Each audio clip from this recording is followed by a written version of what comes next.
Alhamdulillahi Rabbil Alamin. Wassalatu wassalamu ala ashrafil mursalin Nabiyyina wa maulana Muhammadin wa ala alihi wa sahbihi ajma'in. Wa ashhadu an la ilaha illallah wahdahu la sharika lah. Wa ashhadu anna Muhammadan abduhu wa rasuluh. Salawatu Rabbi wa salamu alaihi wa ala alihi wa ashabihi wa man sara ala nahjihi wastanna bi sunnatihi ila yaumiddin. Alhamdulillah, kita memuji syukur kehadirat Allah Azza wa Jal atas semua kemudahan yang Allah berikan kepada kita untuk bisa menjalankan rangkaian ibadah di pagi ini. Kita bisa bangun lebih pagi, menjalankan kegiatan sholat subuh secara berjamaah, lalu kita sambung dengan belajar bareng sampai waktu duha. Semoga Allah Subhanahu wa Ta'ala jadikan ini sebagai rangkaian ibadah yang diterima, dan kelak di hari kiamat kita punya bekal yang baik ketika menghadap Allah Ta'ala. Salawat dan salam semoga selalu tercurah untuk junjungan Nabi Agung Muhammad sallallahu alaihi wasallam atas perjuangan besar beliau dalam mendidik umat sehingga kita bisa merasakan betapa indahnya syariat.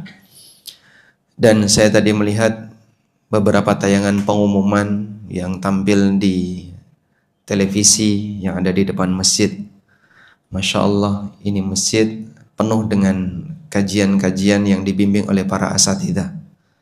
Saya sampai grogi tadi. Masya Allah. Ini yang ngisi sudah kibar-kibar semua. Jadi mohon izin Pak DKM, di sini saya hanya tambal sulam aja. Barangkali nanti beberapa materi yang saya sampaikan semoga kita bisa mendapatkan manfaat bersama. Dan tidak lupa kita mengucapkan jazakumullah khairan kepada DKM Masjid Al-Furqan Perumahan Filani yang memberikan kita fasilitas untuk belajar bareng di kesempatan pagi ini. Judulnya saya tidak tahu siapa yang mengusulkan. Cuman untuk pertama kali kita kayaknya mau membahas mengapa Allah membiarkan kita berbuat maksiat. Saya mikir ini apa yang kira-kira mau dibahas? Karena kita mau berbicara tentang mencari hikmah perbuatan Allah. Dan kalau sudah membahas hikmah perbuatan Allah, tentu saja acuannya adalah seperti apa keterangan yang disebutkan dalam dalil. Karena kita tidak boleh meraba mengatakan Allah mengatakan demikian atau Allah berbuat demikian karena alasan demikian. Sebab meraba semacam ini peluang kelirunya besar. Sehingga kita perlu melihat beberapa dalil dan keterangan para ulama berkaitan dengan mengapa Allah berbuat demikian. Mengapa Allah memberikan perlakuan kepada hambanya demikian. Nah, ini yang lebih spesifik adalah ketika terjadi kemaksiatan yang ada di tengah umat manusia. Kita menyadari semua yang ada di alam ini terjadi karena kehendak Allah. Lalu kalau terjadi keberbuatan kemaksiatan yang itu merupakan bagian dari kehendak Allah di alam ini, muncul pertanyaan, kenapa Allah biarkan manusia untuk berbuat maksiat? Dan terlebih khusus adalah ketika mengaca kepada diri kita sendiri, kenapa Allah biarkan saya untuk berbuat maksiat? Dan tujuan dari kajian ini tentu saja bukan dalam rangka untuk mencari alasan pembenar agar kita bebas melakukan kemaksiatan, namun tujuannya adalah agar kita semakin mengagungkan Allah Subhanahu wa Ta'ala. Sebab kajian itu akan menghasilkan manfaat dikala saat kita selesai kajian, kita semakin mencintai Allah, semakin mengagungkan Allah, iman kita semakin bertambah, kita makin yakin, dan seterusnya. Baik, saya akan berikan sedikit pengantar terlebih dahulu, beberapa muqaddimah ketika kita melihat perbuatan maksiat yang terjadi di alam nyata. Bapak Ibu yang dimuliakan Allah Subhanahu wa Ta'ala, pertama yang perlu kita yakini bahwa tidak ada satupun kejadian yang ada di alam ini kecuali dengan kehendak Allah dan takdir Allah. Baik kejadian yang dinilai baik oleh manusia maupun kejadian yang dinilai buruk oleh manusia. Sebab Allah Subhanahu wa taala dialah zat yang merajai semuanya. Allah taala banyak berfirman dalam Al-Qur'an, lahu mulkus samawati wal ard. Hanya miliknya kerajaan yang ada di langit dan di bumi. Allah juga berfirman, lillahi ma fis samawati wa ma fil ard. Hanya milik Allah apapun yang ada di langit dan di bumi. Karena ini semuanya adalah kerajaan Allah, maka tidak ada peristiwa apapun yang terjadi di dalamnya kecuali dengan kehendak sang raja. Sehingga kalau ada keyakinan bahwa manusia ketika berbuat baik itu dengan kehendak Allah, tapi kalau berbuat buruk di luar kehendak Allah, ini sama halnya dengan mengatakan ada kehendak atau ada kejadian yang ada di kerajaan Allah di luar dari kuasa Allah. Dan ini justru mencacat keagungan dan kebesaran Allah Subhanahu wa taala. Karena itu satu keyakinan yang perlu kita tanamkan, bahwa apapun yang terjadi di alam ini terjadi karena kehendak Allah. Dan ini keyakinan Ahlu Sunnah yang membedakan mereka dengan kelompok Qadariyah atau kelompok Mu'tazilah. Karena itu prinsip seperti ini perlu untuk dipegangi. Sehingga apapun sekali lagi yang terjadi di alam ini tidak keluar dari kehendak Allah. Selanjutnya muncul pertanyaan, kalau ini semuanya adalah terjadi karena kehendak Allah, sementara di sana ada yang baik, ada yang buruk, kenapa Allah menghendaki keburukan? Padahal Allah Subhanahu wa taala zat yang maha baik, tapi kenapa ada kejadian yang buruk di tengah hambanya? Adanya keburukan di tengah hambanya menunjukkan bahwasanya hambanya tidak sempurna sebagaimana penciptanya. Dan Allah Subhanahu wa taala punya hikmah di balik itu. Yang terkadang hikmah itu Dia ceritakan sehingga manusia bisa memahami latar belakangnya, dan terkadang Allah tidak memberitahukan kepada hambanya. Nah, di posisi ketika Allah tidak memberitahukan kepada hambanya, maka sang hamba wajib meyakini bahwa di balik ini pasti ada hikmah, karena Dia yang menciptakan adalah zat yang maha hakim, zat yang maha bijaksana. Artinya Dia tidak melakukan itu serampangan, asal-asalan, hanya untuk main-main, tapi ada tujuan besar di sana.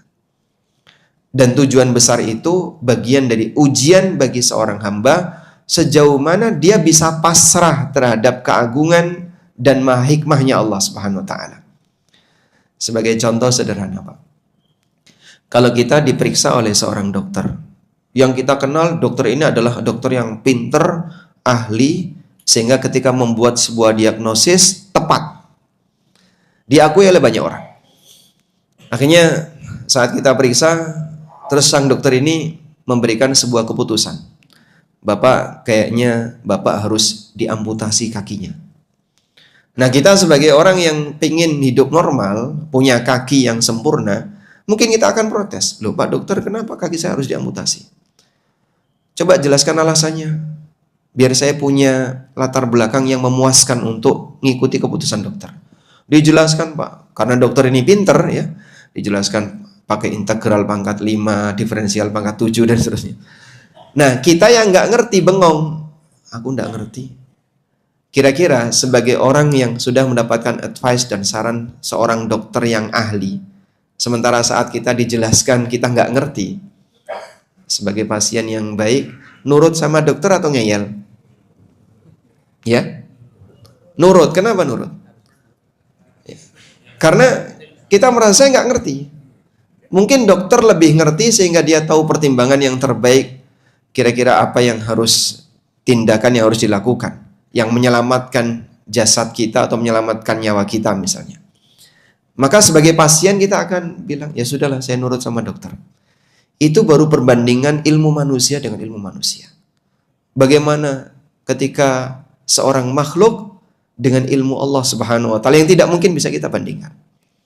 Maka di posisi ini kalau ada pertanyaan, yang pertanyaan itu berkaitan dengan perbuatan Allah dan kita mentok, sudahlah serahkan kepada ilmu Allah Subhanahu wa taala. Karena kalau terlalu jauh kita menjangkau, nanti dikhawatirkan justru mengalami penyimpangan dalam pemikiran. Karena itu Nabi SAW pernah menyarankan, idza dzukiral qadar fa'amsiku. Kalau kamu mendapatkan atau kalau kamu diajak untuk debat serius tentang masalah takdir, tahan diri. Jangan terlalu jauh, nanti akan muncul aneka pemikiran-pemikiran menyimpang. Kenapa kok Allah ciptakan iblis? Kenapa Allah ciptakan ada orang kafir? Kenapa Allah ciptakan ada perbuatan maksiat? Itu nanti terkadang kalau orang mikir terlalu jauh sampai nggak nyanda, malah jadi error. Sehingga justru yang terjadi adalah penyimpangan. Kemudian pengantar yang ketiga, yang perlu kita pahami, bahwa Allah tidak pernah mendolimi hambanya. Ayat yang mengatakan wa mallahu bidzallamin lil abid itu banyak sekali dalam Al-Qur'an. Allah juga mengatakan innallaha la yadzlimun nasa syai'a. Allah tidak mendolimi manusia sedikit pun. Walakinnan nasa anfusahum yadzlimun. Tapi manusialah yang mendolimi diri mereka sendiri. Sehingga kalaupun ada hal yang buruk yang dialami oleh manusia, bukan karena Allah mendolimi dia, tapi dialah yang mendolimi dirinya sendiri. Karena itu dalam hadis qudsi yang panjang, Allah Subhanahu wa taala berfirman, "Ya ibadi, innama hiya a'malukum." Wahai para hambaku, yang kalian lakukan itu kan amal kalian sendiri. Uhsiha lakum, dan aku catat, aku kumpulkan untuk nanti akan aku tunjukkan kepada kalian. Summa uwaffiukum, kemudian aku akan berikan balasan kepada kalian. Iyaha, terhadap amal itu. Faman wajada khaira, maka siapa yang menjumpai kebaikan dari catatan amalnya, falyahmadillah, hendaknya dia memuji Allah. Sehingga bagian dari adab pada saat kita melihat realita yang ada dalam diri kita maupun di masyarakat. Kalau kita sedang mendapatkan kebaikan, berhasil beramal saleh, berhasil melakukan ibadah, selesai melakukan ketaatan, jangan pernah merasa karena kehebatan kamu sendiri. Jangan pernah merasa karena ini adalah jasa kita, usaha kita, bukan karena itu. Maka Allah Subhanahu wa taala mengatakan, saat kau menjumpai catatan yang baik dalam amalmu, saat kau menjumpai hal yang baik dalam perbuatanmu, falyahmadillah, pujilah Allah. Karena itu semuanya murni pemberian dari Allah. Wa man wajada ghaira dzalik, tapi siapa yang menjumpai selain itu, Nabi SAW tidak mengatakan wa man wajada syarran. Beliau tidak menyebutkan kata syarran. Wa man wajada ghaira dzalik, tapi siapa yang menjumpai selain itu, fala yalumanna illa nafsa, jangan menyalahkan kecuali dirinya sendiri. Hadis sahih riwayat Muslim. Dan ini dalam rangka untuk menjaga adab. Sebab kita sedang, boleh disebut, menyikapi perbuatan Zat yang Maha Kuasa, yang Maha Agung, mengomentari perbuatan Allah Subhanahu wa taala. Maka sampaikan yang baik-baik. Sebab dia Zat yang Maha Baik. Kenikmatan Allah luar biasa kepada hambanya. Meskipun Allah berikan ujian kepada hambanya dengan adanya keburukan yang dia temui dalam kehidupan nyata. Lalu Pak, tetap kita juga terus bertanya, itu kenapa ya kok ada keburukan? Mungkin pertanyaan sederhana, ada orang yang nakal kayak gini, kalau Allah haramkan babi, kenapa Allah ciptakan babi? Kalau Allah haramkan anjing, kenapa Allah ciptakan anjing? Ya kita sampaikan, dia Zat yang menciptakan, punya hak untuk menciptakan apapun. Dan ketika Allah ciptakan babi, lalu Allah haramkan sebagai ujian bagi kamu. Saat Bapak ujian pilihan ganda, ada pertanyaan, ada pilihan ganda. Jawaban yang benar dengan jawaban yang salah banyak mana, Pak? Hah? Banyak yang salah.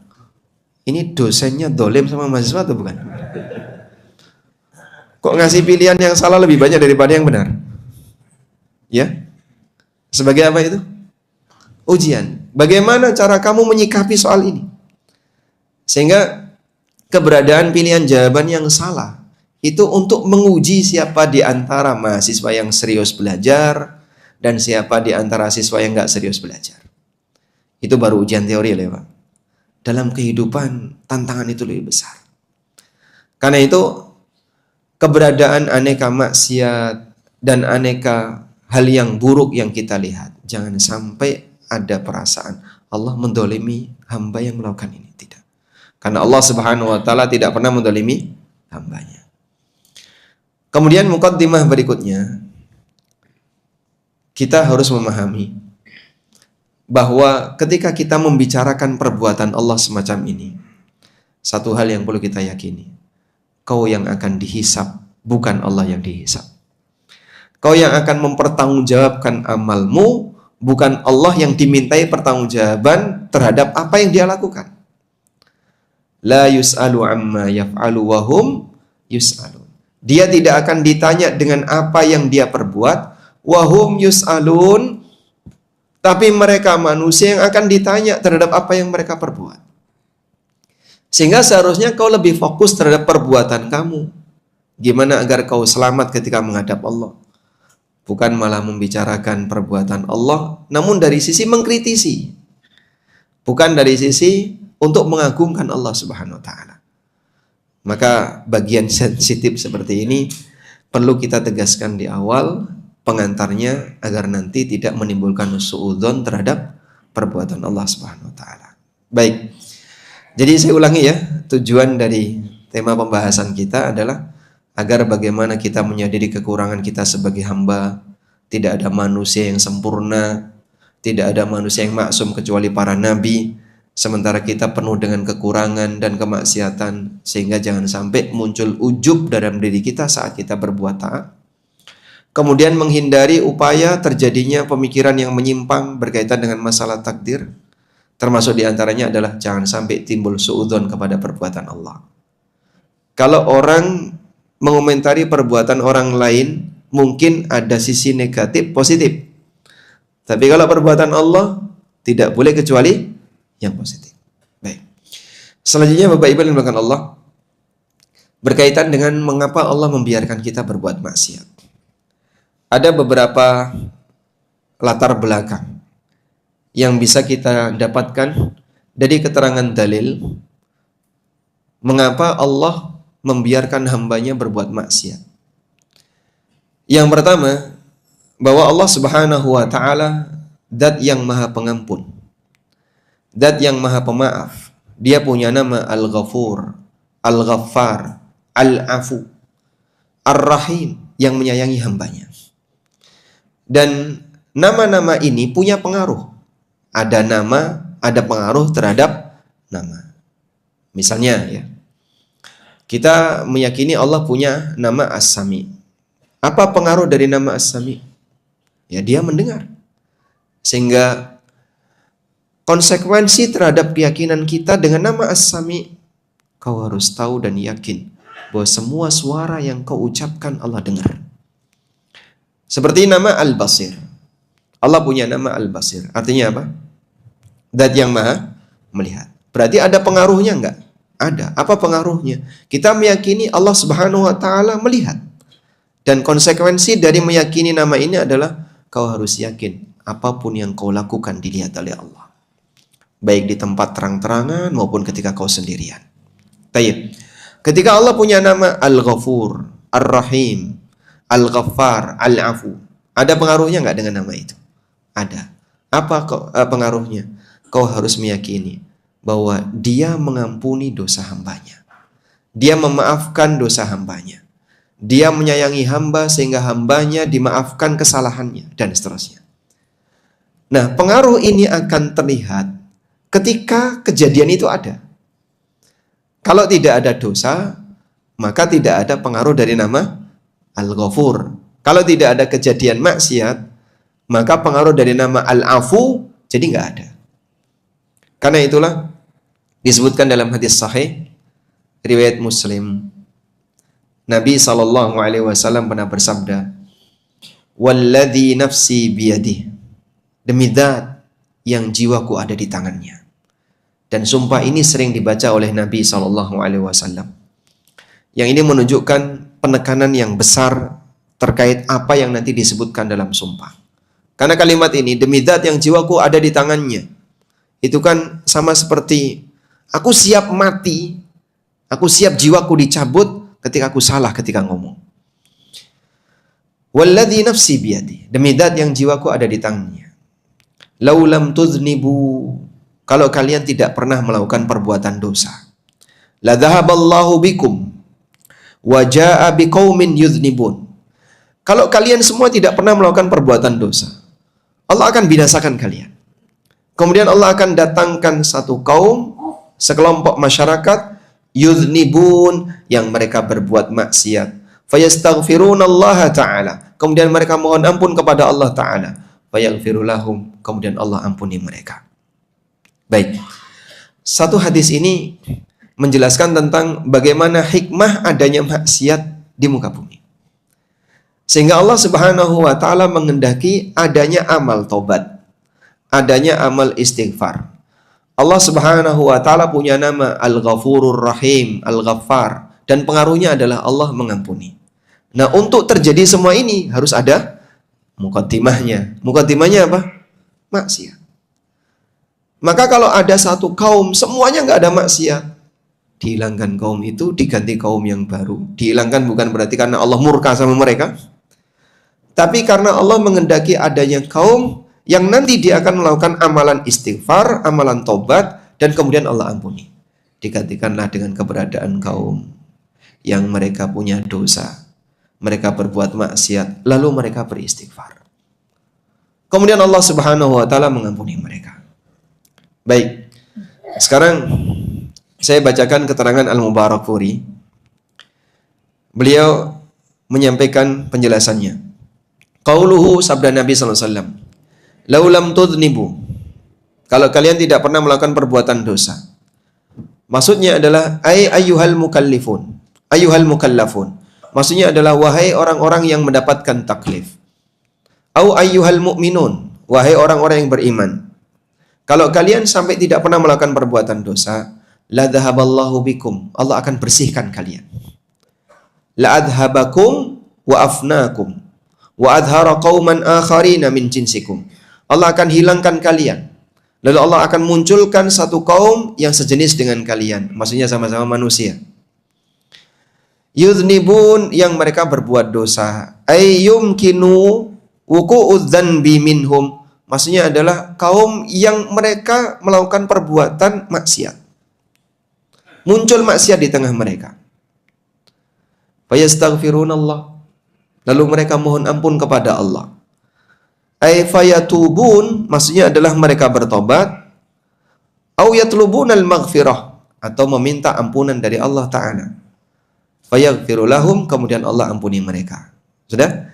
Jadi di sini Nabi SAW menyebutkan realita bahwa andaikan yang ini pengandian tidak akan terjadi, manusia itu tidak pernah berbuat dosa, akan Allah hilangkan, lalu Allah gantikan dengan makhluk baru yang mereka berbuat dosa. Ini bicara tentang realita. Kemudian kata Al-Mubarakfuri, tujuannya adalah liqtidai sifatil ghaffar, untuk mewujudkan konsekuensi dari nama Al-Ghaffar wal Ghafur dan nama Al-Ghafur. Sehingga untuk bisa mewujudkan konsekuensi nama itu, maka harus ada perbuatan dosa dari makhluknya. Karena itu Allah Subhanahu wa ta'ala berfirman, istaghfiru rabbakum innahu kana ghaffara. Mintalah ampunan dari Rabb kalian, dan orang minta ampun ketika dia punya salah, innahu kana ghaffara, sesungguhnya dia zat yang maha pengampun. Saya kok bingung ya Pak. Mungkin ya ada sebagian di antara jamaah kok sulit untuk dipahami. Ya, sekali lagi terkadang membicarakan perbuatan Allah, terutama di area seperti ini kan pembahasan masalah iman kepada takdir ya. Ada bagian doktrin dan ada bagian yang sedikit rumit. Tapi kalau Anda bingung di bagian ini, kembalikan kepada doktrin tadi. Insya Allah selamat. Jadi intinya, kenapa ada perbuatan maksiat di tengah hamba? Karena ada nama Al-Ghafur, ada nama Al-Ghaffar, Sebagai konsekuensinya Allah mengampuni dosa, dan untuk mengampuni dosa berarti harus ada dosa. Maka Allah ciptakan makhluk yang berbuat dosa. Dan keberadaan makhluk yang berbuat dosa tadi, nanti mereka akan punya amal taubat. Mereka punya amal istighfar. Yang amal ini dicintai oleh Allah. Allah senang nggak Pak dengan orang yang bertobat? Senang. Nabi SAW mengatakan, Lallahu yafrahu bitaubatil abdi. Sungguh Allah Ta'ala sangat gembira dengan taubatnya hambanya. Melebihi kegembiraan seseorang, gambaran Nabi SAW apa? Ada orang yang kehilangan ontanya. Berikut, seluruh bekal yang ada di atas ontanya. Sampai kemudian ketika dia berusaha untuk mencari, sudah putus asa. Ini kalau harus berusaha mencari, malah bisa mati di tengah padang pasir. Akhirnya dia berteduh di bawah pohon, menantikan kematiannya. Tiba-tiba ontanya datang. Saking gembiranya orang ini, sampai dia bilang apa? Allahumma anta abdi wa ana rabbuk. Dia terbalik li syiddatil farah, karena saking gembiranya. Allah Subhanahu wa taala lebih gembira dengan taubatnya hamba dibandingkan gembiranya orang ini ketika mengalami kejadian tadi. Bapak mau berangkat umroh. Tiba-tiba setelah dicari, paspornya hilang. Masya Allah. Dicari, sudah istrinya udah dimarahi, anaknya udah dimarahi. Tiba-tiba nggak sengaja saat buka tas, ada di dalam tas. Pendaftaran tinggal besok, Pak. Seneng nggak, Pak? Wah, seneng. Senengnya ini karena dia merasa gembira akan mendapatkan sesuatu yang besar. Allah Subhanahu wa taala lebih senang dengan taubatnya hamba. Bukan karena Allah punya kepentingan, tapi dia menyukai hambanya yang taat kepadanya, taubat kepadanya, mau kembali kepadanya. Demikianlah salah satu di antara perbuatan Allah mencintai keberadaan orang yang bertaubat. Nah, untuk bisa mewujudkan amal ini berarti harus ada pengantarnya. Apa pengantarnya? Hamba harus berbuat salah. Maka jamaah yang dimuliakan Allah, Allah takdirkan kita punya salah dan punya dosa sebagai pengantar agar kita punya amalan yang lebih mulia. Amal apa yang lebih mulia itu? Yaitu saat kita bertobat sehingga derajat kita justru bisa jadi naik. Disebabkan karena kita adalah orang yang rajin bertobat. Karena itulah Allah Subhanahu wa taala menjelaskan tentang status Nabi Adam alaihissalam. Nabi Adam kan berbuat dosa. Dan Allah sebut Adam itu berbuat maksiat. Wa asa Adamu rabbahu faghawa. Adam berbuat maksiat kepada Rabbnya, faghawa, dan dia melakukan tindakan menyimpang. Tsumma jtabahu rabbuhu fataba alaihi wahada. Kemudian Allah pilih beliau, lalu Allah terima taubatnya beliau, wahada, dan Allah kasih petunjuk kepada beliau. Imam As-Sa'di rahimahullah ketika menafsirkan ayat ini beliau mengatakan, fakana ba'da taubati ahsana minhu qablaha. Setelah Adam ini bertaubat, kedudukan beliau lebih baik daripada sebelumnya. Berarti Pak, kedudukan Adam setelah diturunkan di muka bumi dengan ketika beliau berada di surga lebih baik setelah beliau diturunkan di muka bumi. Karena beliau jadi nabi. Sebelum itu beliau tidak jadi nabi. Makanya kalimat fajtabahu, Allah pilih beliau, dipilih untuk jadi nabi. Dan para nabi itu adalah pilihan Allah. Fajtabahu rabbuhu. Kemudian Allah Subhanahu wa taala memilih beliau pasca terjadinya maksiat. Dan ketika terjadi maksiat, beliau melanggar larangan Allah Subhanahu wa taala, langsung diturunkan. Fa'akala minha fabadat lahuma sau'atuhuma. Begitu keduanya makan pohon larangan tadi, fabadat, pakai fa, langsung terlepas seluruh pakaiannya sehingga terlihatlah auratnya. Allah Subhanahu wa taala kemudian keluarkan beliau dari surga dan Allah turunkan ke bumi. Nah, dalam situasi itu Kemudian Allah Subhanahu wa taala pilih Adam untuk dijadikan sebagai seorang nabi. Sehingga kata Imam As-Sa'di, "Fakana ba'da taubati ahsana minhu qablaha wa raja'a kaidul adui alaihi." Sehingga harapan setan agar Adam ini nanti menemani dia di neraka, justru tipu daya setan itu balik ke setan lagi. Justru makarnya iblis, konspirasi iblis untuk menghancurkan Adam dan Hawa kembali kepada dia. Karena Adam diselamatkan oleh Allah. Demikian pula ibunda Hawa dimaafkan oleh Allah Subhanahu wa taala.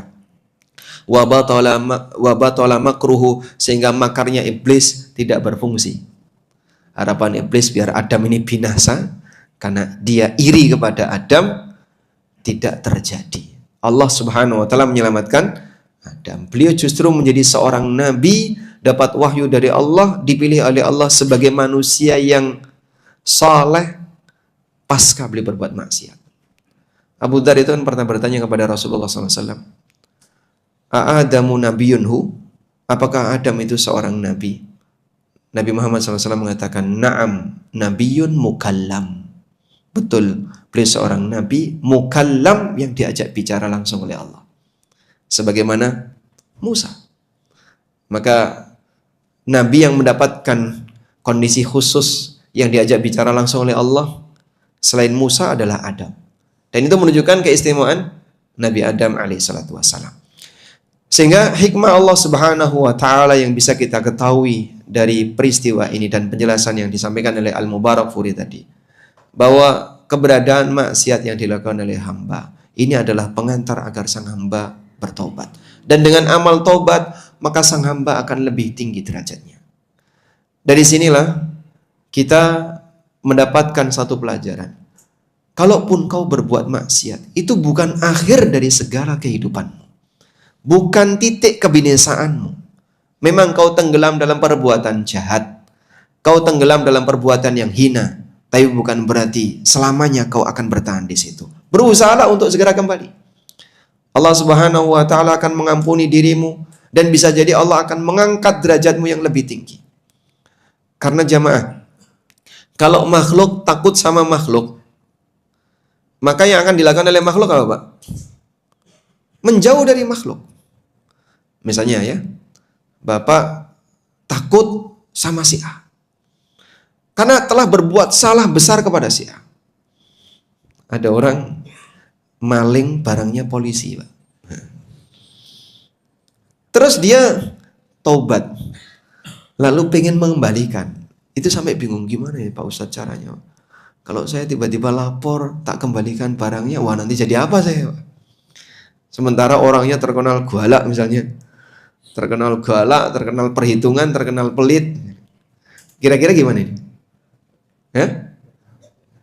Ini orang akan berusaha untuk menghindar, jangan sampai ketemu, jangan sampai ketahuan, dan seterusnya. Tapi ketika hamba berbuat salah kepada Rabbul Izzah, Allah Azza wa Jal, dia banyak berbuat maksiat, dia takut kepada Allah dengan kemaksiatannya, mau lari kemana? Lari menjauh atau lari mendekat?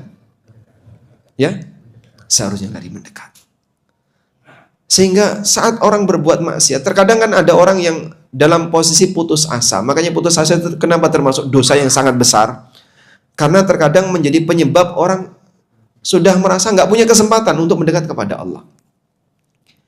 Aku ini kotor ya Mas. Ayo ke masjid. Aku udah kotor. Aku penuh dengan maksiat. Ibu-ibu ada sebagian yang ketika diajari untuk cobalah pakai jilbab. Wah kayaknya jilbab terlalu suci bagiku. Akhirnya apa? Dia melepaskan dirinya untuk semakin jadi korban godaan setan. Semakin mengikuti hawa nafsunya. Udahlah biarkan saja aku seperti ini, aku sudah banyak kotoran. Dia mau diajak untuk berbuat baik, untuk kembali kepada kebenaran, untuk kembali kepada ketaatan. Tidak mau. Karena dia putus asa. Allah Subhanahu wa taala panggil para hambanya. Qul ya ibadiyalladzina asrafu ala anfusihim la taqnatu min rahmatillah. Innallaha yaghfirudz dzunuba jami'a. Sampaikan kepada para hambaku yang mereka telah tenggelam dengan kemaksiatan yang mereka lakukan. La taqnatu min rahmatillah. Janganlah kalian putus asa dari rahmat Allah. Tapi kenapa aku berbuat maksiat? Agar kau sadar kau punya kekurangan. Sekarang kembali kepada Allah. Segera kembali kepada Allah. Dengan demikian, kau akan diterima taubatmu oleh Allah jika serius untuk bertobat, dan bisa jadi derajatmu setelah bertobat lebih tinggi daripada kondisimu sebelum kau berbuat salah. Demikianlah hikmah yang bisa kita dapatkan. Sehingga sang hamba dibesarkan hatinya, dikasih peluang untuk kembali kepada Allah pasca dia berbuat salah. Baik. Selanjutnya, hikmah yang lain yang bisa kita dapatkan berdasarkan keterangan dalil kenapa Allah biarkan kita berbuat maksiat. Agar kita tidak merasa hebat, kita tidak merasa ujub. Agar kita menyadari kita ini makhluk yang punya banyak aib, punya banyak salah dan dosa.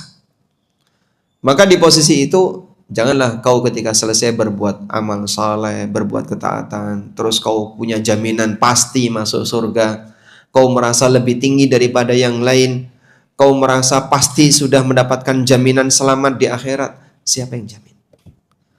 Apalagi kemudian dia mengomentari kesalahan orang, melupakan kesalahan dirinya.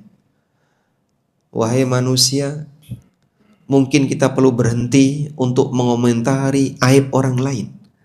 Karena diri kita sejatinya penuh dengan aib, dan orang lain juga punya banyak lisan untuk berkomentar. Jadi kalau masalah komentar kan semuanya punya lisan untuk berkomentar.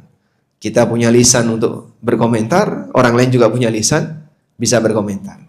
Tapi kalau diri kita terlalu sibuk mengomentari kesalahan orang lain, mereka juga bisa saja menyerang kamu dengan mengomentari kesalahan kamu. Nah, di posisi ini kita disadarkan, kau banyak salah, kau banyak dosa, maka jangan ujub. Karena itu ada sebuah riwayat yang disebutkan dalam hadis dinilai hasan oleh Syekh Albani dalam Sahih Al-Jami'. Beliau atau Nabi SAW mengatakan dari Anas bin Malik radhiyallahu anhu, Rasulullah SAW mengatakan, "Lau lam takunu tudnibun." Kalau kalian tidak pernah melakukan perbuatan dosa, la khiftu alaikum ma huwa akbaru min dzalika. Aku khawatir kalian akan terjerumus ke dalam perbuatan kesalahan yang lebih berbahaya dan lebih aku takuti, lebih besar daripada itu. Aku khawatir kalian akan terjerumus kepada perbuatan yang lebih besar daripada itu. Al-ujbu, itulah ujub. Sehingga Rasulullah SAW menyampaikan, dan hadis ini hasan dalam Sahih Al-Jami', menegaskan bahwasanya ketika seseorang merasa dia tidak pernah berbuat salah, selalu menjaga dirinya, dikhawatirkan nanti muncul ujub. Dan kalau sudah muncul ujub, nanti menghina orang lain atau bahkan memvonis orang lain. Nabi SAW pernah menceritakan sebuah peristiwa di masa silamnya. Gara-gara orang soleh ini tidak jaga lisan. Ada dua orang yang dia berteman akrab. Yang satu orang soleh, rajin ibadah, menjaga diri dari perbuatan maksiat. Yang satunya ahli maksiat. Dia mengingatkan temannya ini. Kemudian disampaikan, bertakwalah kepada Allah, kau tinggalkan dosa itu. Tapi dia nggak ngubris. Maksiat tetap berulang. Diingatkan lagi, maksiat tetap berulang, diingatkan lagi. Sampai orang soleh ini jengkel. Lalu dia bilang apa? Wallahi, dia bersumpah. Wallahi la yaghfirullaha laka. Demi Allah, Allah tidak akan mengampunimu. Setelah keduanya mati, lalu dihisab oleh Allah. Allah Subhanahu wa ta'ala kemudian bertanya, siapa yang berani bersumpah atas namaku? Kemudian dia menyatakan kalau aku tidak akan mengampuni si A, tidak akan mengampuni si B. Akhirnya yang ahli maksiat tadi diapain, Pak? Diampuni dosanya, dimasukkan ke surga. Sementara orang yang ahli ibadah ini justru dimasukkan ke dalam neraka. Karena timbul ujub dalam dirinya. Yang ujub itu membuat dia merasa dirinya ada jaminan untuk selamat, kemudian menghina orang lain yang dia melakukan perbuatan maksiat. Memang mengingatkan orang berbuat maksiat boleh, tapi merasa bahwasanya dia lebih tinggi daripada orang itu, atau dia menganggap bahwasanya orang itu pasti akan masuk neraka, memastikan seperti ini kan mendahului perbuatan Allah. Dan Allah nggak ridho dengan perbuatan kayak gini. Sampai kata sebagian ulama, dengan satu kalimat yang dia ucapkan, dia telah menghancurkan dunia dan akhiratnya. Saat hidup di dunia dia capek dengan amalan ibadah yang dia kerjakan. Tapi karena satu kalimat yang dia ucapkan tadi, mendahului perbuatan Allah, sampai bersumpah menyebut nama Allah, lalu menegaskan dengan perbuatan Allah yang dia tidak ketahui, seluruh amalnya dianulir. Dari sinilah Anda bisa lihat ya, bahwa ibadah ritual terkadang tidak ada nilainya gara-gara orang salah dalam menilai perbuatan Allah. Ketika dia sampai suudzon kepada Allah, ini bisa menghapus ibadah ritual. Betapa bahayanya. Makanya jangan terlalu merasa hebat dengan ibadah ritual. Iblis dulu rajin ibadah ritual. Tapi setelah dia durhaka dengan satu perintah yang dia tinggalkan, dia dapat manfaat apa dari semua kegiatan ibadah yang dia lakukan? Zon, tidak dapat apa-apa. Kebayang nggak posisi makhluk yang satu ini? Ujub terhadap kehebatan dirinya. Dan Allah Maha tahu penyakit ujub yang tersimpan di batin iblis. Dan ujub ini tidak nampak di permukaan sebelum ada Adam. Ya dia bareng bersama dengan malaikat. Sehingga yang seharusnya jin kumpul jin, ini jin kumpul dengan malaikat. Iblis jin atau malaikat? Iblis itu jin atau malaikat? Jin. Apa dalilnya? Kana minal jinni fafasaqa an amri rabbi. Pada saat dia ditanya oleh Allah, ma mana'aka an tasjuda id amartuk. Kenapa kau enggak masuk sujud ketika aku perintahkan kamu? Dia bilang qala ana khairum min khalaqtani min nar. Kau ciptakan aku ya Allah dari api. Dan asal usul penciptaan jin adalah api. Jadi iblis tahu dia itu tercipta dari apa. Sudah? Nah, ketika Adam belum diciptakan, ujubnya ini nggak kelihatan. Begitu Adam tercipta, lalu Allah berikan kelebihan bagi Adam. Kemudian Allah Subhanahu wa taala perintahkan kepada para malaikat dan di situ juga ada iblis untuk sujud kepada Adam. Ujubnya nampak dalam bentuk kesombongan. Aba wastakbar. Dia nggak mau nurut, nggak mau menerima perintah dan sombong. Sebatas tidak mau menerima perintah, ada yang ditoleransi, ada yang tidak ditoleransi. Langit, bumi, dan gunung itu pernah diperintahkan oleh Allah, tapi mereka nggak mau. Inna aradna al-amanata 'ala samawati wal ardi wal jibal fa'abaina ayyahmilna. Kami pernah tawarkan amanah untuk taat kepada langit, bumi, dan gunung, tapi mereka enggan untuk menerimanya. Tapi keengganan bukan karena sombong, karena rasa takut. Wa ashfaqna minha. Mereka ketakutan dengan itu. Sehingga bedanya apa Pak? Iba'ul iblis dengan iba as-samawati wal ard. Penolakan perintah yang dilakukan oleh iblis dengan penolakan perintah yang terjadi pada langit dan bumi. Iblis itu diiringi sombong, sedangkan langit dan bumi karena rasa takut. Maka makhluk yang satu ini merasa hebat, merasa lebih dibandingkan Adam karena satu, asal penciptaannya lebih tinggi menurut dia. Yang kedua, karena dia sudah rajin ibadah. Seluruh lelah yang telah dia lakukan gak ada nilainya. Makanya merasa hebat dengan ibadah ritual bisa sampai pada tingkatan berbahaya. Ada seorang sahabat yang melaporkan kepada Rasulullah SAW. Ya Rasulullah, kami punya tetangga, ibu-ibu. Wa dzukira min siyamiha wa qiyamiha wa sadaqatiha. Diceritakan wanita ini rajin puasa sunnah, rajin sholat sunnah, rajin qiyamul lail dan rajin sedekah. Walakin tu'dhi jiranaha bilisaniha. Tapi dia suka menyakiti orang lain dengan lisannya. Apa kata Nabi SAW? La khaira fiha hiya finnar. Gak ada nilai baiknya orang seperti ini, nyemplung neraka. Nah, disinilah ibadah ritual itu terkadang membuat seseorang jadi ujub. Maka untuk mengimbangi itu, Allah jadikan hamba ini punya kekurangan. Cuman terkadang cara pandang orang fokus di mana, itulah yang membuat penilaian dia terhadap dirinya. Ketika dia terlalu fokus di ibadahnya, dia terlalu merasa hebat. Ketika dia fokus dengan maksiatnya, dia akan merasa dirinya rendah. Maka cara pandang inilah yang membuat orang itu bisa menentukan kau ada di mana. Ada nggak Pak orang yang rajin haji, rajin umroh, tapi ahli maksiat? Ada ya? Ada ya? Yakin banyak Pak ya? Nah terkadang kan ketika dia di posisi itu, tapi dia lebih melihat rajin ibadahnya, sehingga melupakan maksiatnya. Akhirnya karena dia merasa saya sudah rajin ibadah, saya sudah rajin ini, maksiat segede apapun nggak bakalan kelihatan besar.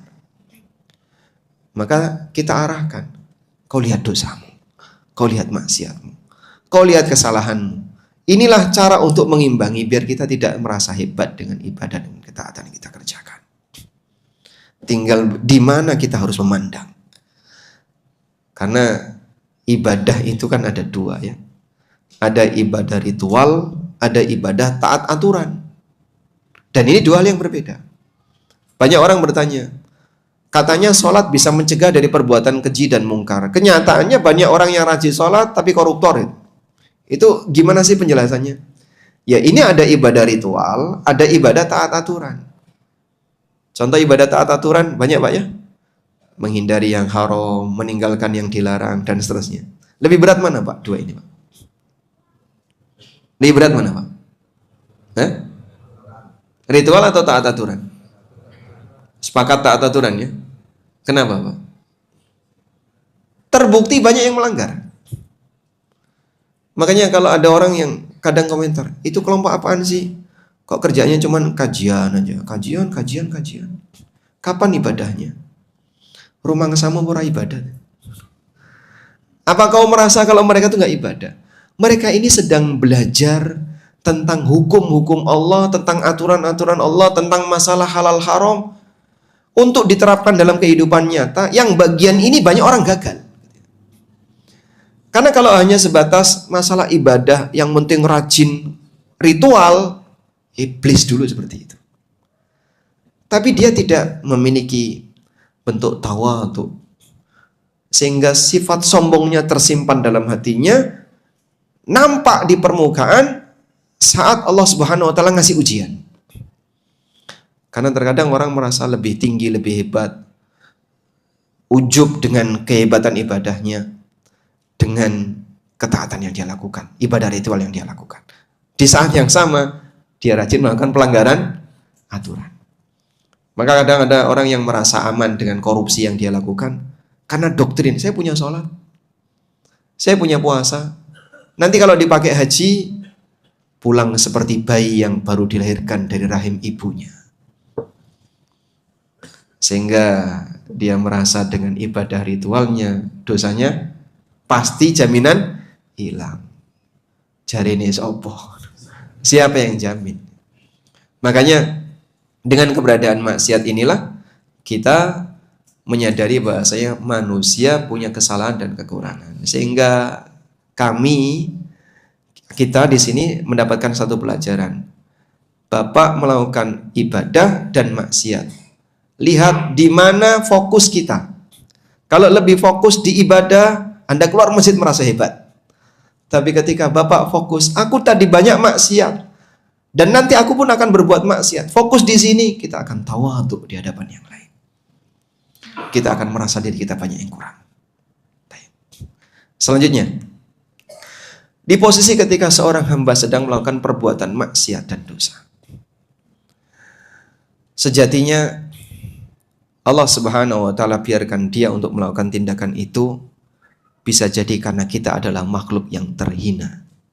Sehingga maksudnya kayak gini Pak, ada orang ketika mau melakukan perbuatan maksiat itu mudah, dan ada orang ketika mau melakukan perbuatan maksiat dibuat susah. Begitu mau buka gambar yang nggak bener, internetnya lancar, tek langsung, wah, videonya nggak ada yang putus. Tapi di momentum tertentu ada orang yang sudah mencoba, war. Akhirnya dia bosan ditungguin kok nggak datang. Dia tutup. Ada yang dimudahkan bermaksiat, ada yang dibuat sulit untuk berbuat maksiat. Di posisi ketika kita diberi oleh Allah komunitas orang baik, lingkungan yang baik, sehingga membuat diri kita ketika mau berbuat maksiat itu perhitungannya banyak. Wah, nanti kalau saya ngelakoni kayak gini, berbuat seperti ini ketahuan, wah jadi apa saya? Padahal saya adalah DKM Masjid Al-Furqan, misalnya ya. Wah, nanti kepercayaan orang jadi hilang. Pertimbangan dia banyak, karena komunitasnya. Bersyukurlah Allah berikan kita sebuah lingkungan yang baik, yang mungkin dengan lingkungan itu menghalangi kamu untuk berbuat salah, untuk berbuat maksiat. Sebaliknya ada sebagian orang yang dia dimudahkan untuk berbuat salah dan berbuat maksiat. Mau melakukan apapun, nampaknya dimudahkan. Padahal bisa jadi keluar modal besar. Ada satu keterangan yang disampaikan oleh Hasan Al-Basri rahimahullah. Beliau memahami firman Allah Ta'ala, wa may yuhinillahu fama lahu mim mukrim. Siapa yang Allah hinakan, maka tidak akan ada yang bisa memuliakannya. Dan bagian dari bentuk Allah menghinakan hamba adalah Allah lepaskan dia untuk berbuat maksiat, sehingga perbuatannya perbuatan hina. Hasan Al-Basri mengatakan, hanu alaihi fa'asau. Dia adalah makhluk yang hina di hadapan Allah, maka Allah biarkan dia berbuat maksiat. Walau azzu alaihi la'asamahumullah. Andaikan dia itu mulia di hadapan Allah, Allah akan lindungi dia. Mulia dan hina bukan di hadapan makhluk. Mungkin dia punya jadwal khatib, mungkin dia punya pengikut yang banyak, mungkin dia orang yang dipandang terhormat, punya status sosial di masyarakat. Tapi saat dia sendirian, gak ada satupun yang melihat, ternyata perbuatannya penuh dengan kehinaan. Di depan umum, dia punya status sosial, dia disebut orang hebat. Saat di kesepian, ternyata perbuatannya adalah perbuatan orang yang terhina. Kalau dia adalah manusia mulia, Allah akan jauhkan dia dari dosa. Hanu alaihi fa'asau. Mereka adalah orang hina di hadapan Allah, maka Allah lepaskan dia untuk berbuat maksiat. Nah, titik ini perlu kita sadari. Hampir semua kita punya maksiat tersembunyi yang tidak dilihat oleh orang. Saat kita ketemu orang, dia nggak tahu kita berbuat apa. Dia senyum sama kita. Dia ngasih salam, dia menghormati, nyuruh kita ada di depan, kadang melayani kita. Andaikan orang itu tahu kemaksiatan kita, kira-kira gimana? Buang muka, diremehin kita. Tapi karena dia nggak tahu dan Allah tutupi dosa kita, orang ini memuliakan kita. Maka sadarilah, dalam posisi ketika kita dimudahkan untuk berbuat maksiat, bisa jadi karena kita adalah makhluk terhina di hadapan Allah Subhanahu wa taala. Wallahu taala alam. Mungkin itu yang bisa kita sampaikan sebagai pengantar. Barangkali sampai di sini, dan selanjutnya kita akan dengarkan saran dan masukan dari para jamaah.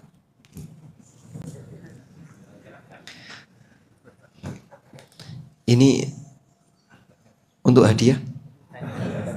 Pertanyaan? Oh, pertanyaan, Masya Allah.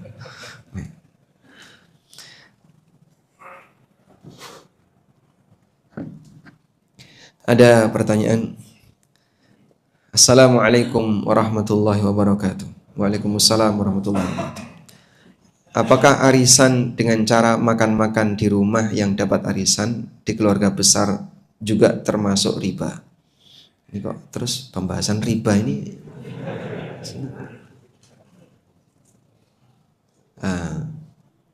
Baik. Coba kita cari yang berkaitan dengan tema ya.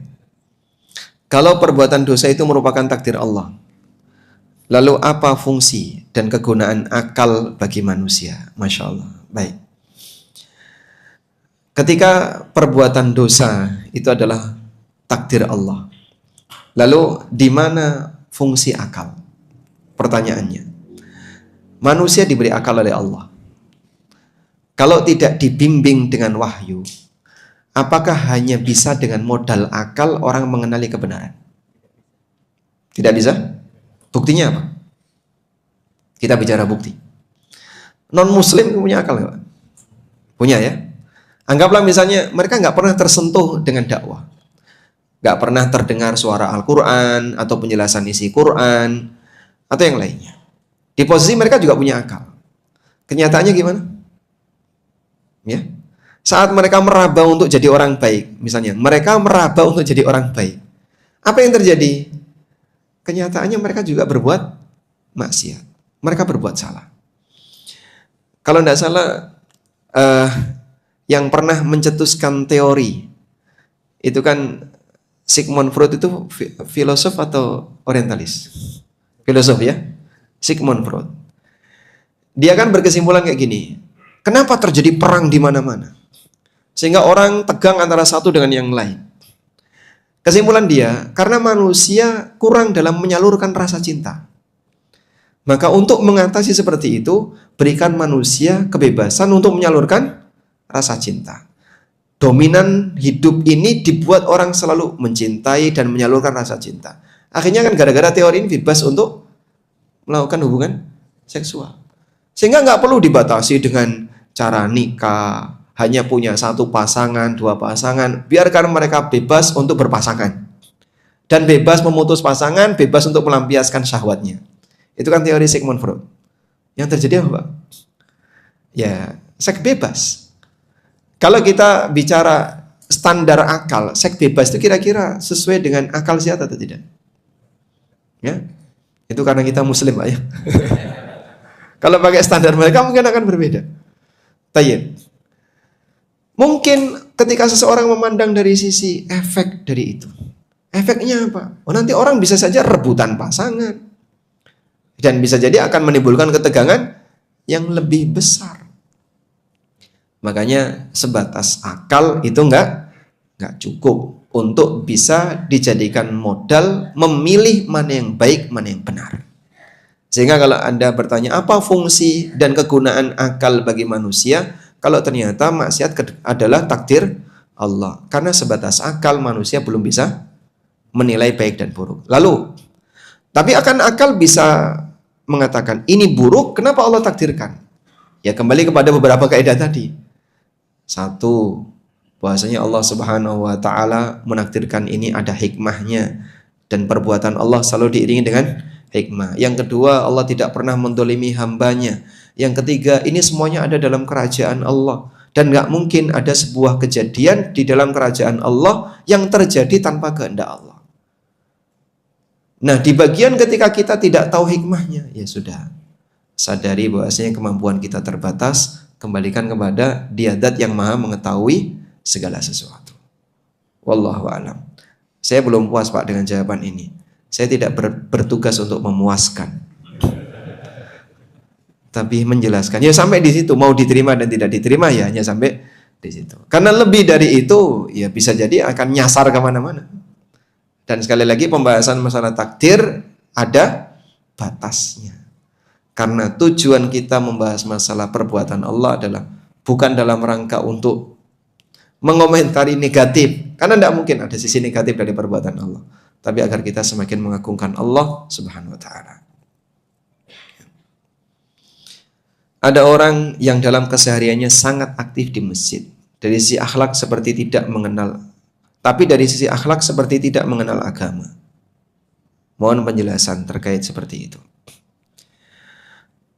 Ada banyak unsur dalam diri kita ya. Dari sekian banyak unsur itu tidak semuanya sempurna. Ada orang yang punya kelebihan dari sisi A, tapi kekurangan dari sisi B. Punya kelebihan dari sisi B, kurang dari sisi C, dan seterusnya. Dan yang semua unsurnya sempurna ini hanya manusia pilihan Allah, seperti para nabi, termasuk Nabi kita Muhammad SAW. Sehingga akhlak beliau dipuji oleh Allah. Wa innaka la'ala khuluqin azim. Sesungguhnya engkau Muhammad berada di atas akhlak yang azim, yang agung. Baik. Sementara selain itu punya sisi kesalahan dan kekurangan. Dan alhamdulillah Pak Ustadz, suami saya setelah belajar agama sekarang jadi baik hati sama istrinya. Tapi ada satu sifat Pak Ustadz yang gak hilang. Apa itu? Cetil, medit, kumet kok belum hilang nih Pak Ustadz ya. Pelitnya kok belum hilang. Oh itu gawan bayi. Bawaan lahir. Ya, di satu sisi ada kelebihan, di sisi yang lain ada kekurangan. Ada orang yang dia setelah ngaji, testimoninya dari pasangannya itu baik, Pak. Istri saya, Masya Allah Pak Ustadz, yang dulu cerewetnya luar biasa. Setelah dia ngaji sekarang lemah lembut, lebih sopan dengan suaminya. Tapi satu Pak Ustadz yang nggak bisa hilang. Apa Pak? Kebiasaan shoppingnya itu nggak bisa hilang, Pak. Baik. Kalau Anda pingin ya, makhluk yang semua ini dalam kondisi sempurna, tidak ada. Dah. Ini realita. Ada orang yang rajin ke masjid, tapi mungkin galak, Pak. Kalau sudah sengketa dalam urusan harta itu, Masya Allah, Pak, nggak pernah mau ngalah. Gesek dikit, nggak pernah mau ngalah, Pak. Kayak orang nggak kenal agama ini dia. Seperti orang yang tidak mengenal agama. Jadi ganasnya melebihi singa misalnya. Terus kenapa kok bisa seperti itu? Itulah manusia. Tidak ada yang sempurna. Jadi Anda menyadari dari sisi posisi dia manusia yang ada sisi lemahnya. Nah, kalau Anda bertanya, apa pengaruh ibadahnya dengan perbuatannya? Tadi sudah kita sebutkan. Bahwa ibadah ritual itu area sendiri. Ibadah taat aturan itu area sendiri. Terkadang ada orang yang sudah melakukan ibadah ritual, tapi dia nggak taat aturan. Bahkan kejadian ini ada di kalangan para sahabat. Sampai dilaporkan kepada Nabi SAW mengenai kasus wanita tadi. Karena itu sikap kita kepada dia, ya berusahalah untuk menghindari dampak buruknya, tapi tidak sampai menilai kalau dia misalnya keluar dari agama atau menyatakan oh pasti sholatnya nggak diterima nih kayak gini. Loh dari mana kamu tahu kalau dia sholatnya nggak diterima? Ya bisa jadi sholatnya diterima, tapi di saat yang sama dia melakukan kesalahan di bagian itu. Wallahu a'lam. Assalamualaikum warahmatullahi wabarakatuh. Waalaikumsalam warahmatullahi wabarakatuh. Tema kali ini dengan kalimat mengapa Allah ditekankan membiarkan kita berbuat maksiat. Pemilihan topik ini seharusnya dibalik. Mengapa kita dibiarkan maksiat? Karena yang banyak berbuat salah adalah makhluk. Baik. Pertama yang ngasih judul bukan saya, Pak. Loh Ustadz kok nggak ngelurusin kan? Kalau sudah tahu. Nah, jadi sejatinya kita sedang menggali hikmah dari perbuatan Allah. Makanya judulnya lebih fokus pada titiknya adalah perbuatan Allah. Mungkin itu yang dimaksud oleh takmir. Ya. Meskipun bisa saja kemudian sisi kajiannya melihat dari sudut pandang makhluk. Dan mudah-mudahan apa yang tadi saya sampaikan bisa diterima dari sisi bahwasanya kita sedang melihat hikmah di balik perbuatan Allah. Makanya kemudian judulnya mengapa Allah. Baik. Pertanyaan sudah berbuat maksiat kemudian bertobat. Pertanyaannya apa ini?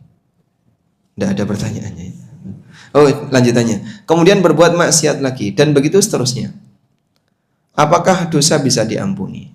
Dan apakah dosa yang sudah dimintakan ampunannya tetap juga dihisab di yaumul hisab? Ketika seseorang berbuat maksiat lalu tobat, kemudian maksiat lagi, tobat lagi, maksiat lagi, tobat lagi, apakah kemudian akan diampuni?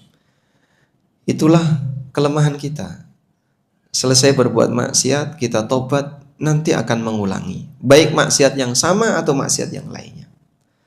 Dan kalau selesai maksiat kemudian tobat lalu kita nggak bermaksiat lagi, tadi Nabi SAW mengatakan, laulam tudnibu lahdhahaballahu bikum. Kalau kalian tidak berbuat salah, tidak berbuat dosa, Allah akan binasakan kalian. Sehingga ini bagian dari kondisi sunnatullah untuk para hambanya berupa manusia, di mana mereka tidak maksum dari berbuat salah. Nah, selanjutnya pertanyaannya, apakah mungkin Allah akan mengampuni? Tidak ada yang bisa menghalangi Allah untuk mengampuni dosa hambanya. Allah Subhanahu wa taala sudah menyatakan dirinya, la taqnatu min rahmatillah, innallaha yaghfirudz dzunuba jami'a. Jangan kau pernah putus asa dari rahmat Allah. Allah mengampuni semua dosa. Semua itu bisa maknanya semua jenis. Semua juga bisa maknanya semua jumlahnya. Sehingga dosa apa yang tidak diampuni oleh Allah? Syirik, Jika orangnya taubat, diampuni enggak? Diampuni. Semua dosa ketika orangnya taubat, diampuni. Sementara dosa yang dibawa mati dalam posisi orangnya tidak bertaubat, nah di sini baru ada pembagian. Ada dosa yang tidak akan diampuni oleh Allah. Kenapa kok tidak akan diampuni oleh Allah, Pak? Allah Maha Kuasa untuk mengampuni, tapi Allah jadikan itu sebagai aturan baku yang tidak mungkin akan diubah. Innallaha la yaghfiru ayyushraka bih. Allah tidak akan mengampuni ketika dia disekutukan. Itu sudah menjadi aturan baku yang tidak akan diubah. Sampai upaya Ibrahim untuk menyelamatkan bapaknya, membela bapaknya, siapa? Azar, yang telah berbuat syirik. Perjuangan Ibrahim untuk menyelamatkan bapaknya yang telah berbuat syirik tidak diterima oleh Allah. Allah Subhanahu wa taala mengatakan, "Inni haramtul jannata 'alal kafirin." Aku haramkan surga untuk dimasuki orang kafir. Jadi ini sudah hatman minallah, satu keputusan dari Allah yang tidak mungkin akan berubah. Maka batas ini jadi peringatan bagi manusia. Jagalah iman dan tauhid, jangan sampai kita melakukan perbuatan kekufuran. Sementara untuk dosa-dosa di bawah itu, kalaupun misalnya sang hamba sampai mati belum bertobat, masih ada peluang untuk diampuni. Wa yaghfiru ma duna dzalika liman yasha. Dan Allah akan mengampuni duna dzalika, dosa di bawah syirik. Lalu kalau dosa itu sudah kita taubati dengan serius, tobat serius, apakah nanti akan dihisab? Nabi SAW mengatakan, at-taibu minadz-dzambi kaman la dzambala. Orang yang bertobat dari perbuatan dosa seperti orang yang tidak punya dosa. Dan doya dari hadis ini berarti yang bersangkutan telah dihapus. Makanya dalam hadis yang lain, idza adnabal abdu dzanban nukitat fi qalbihi nuqtatun sauda fa in taba wastaghfara sukila qalbuhu. Ketika seorang hamba itu berbuat maksiat, dititikkan noda hitam di hatinya. Ketika dia istighfar dan bertobat, dihapus. Berarti dosa itu dihilangkan. Wallahu a'lam. Walhamdulillahirabbil alamin. Sampai jam berapa? Mohon maaf, Pak. Cukup ya, Pak? Sudah 6:30. Baik, mungkin itu yang bisa kita sampaikan. Mohon maaf jika ada banyak salah dan kurang. Dan kalaupun ada yang benar, semuanya datang dari Allah. Dan kesalahannya murni dari saya pribadi. Semoga Allah Ta'ala memberikan manfaat dari apa yang kita pelajari. Allahumma anfa'na bima 'allamtana wa 'allimna ma yanfa'una warzuqna ilma. Wa sallallahu ala nabiyyina Muhammadin wa ala alihi wa sahbihi wa sallam. Wa akhiru da'wana anil hamdulillahi rabbil alamin. Wassalamualaikum warahmatullahi wabarakatuh.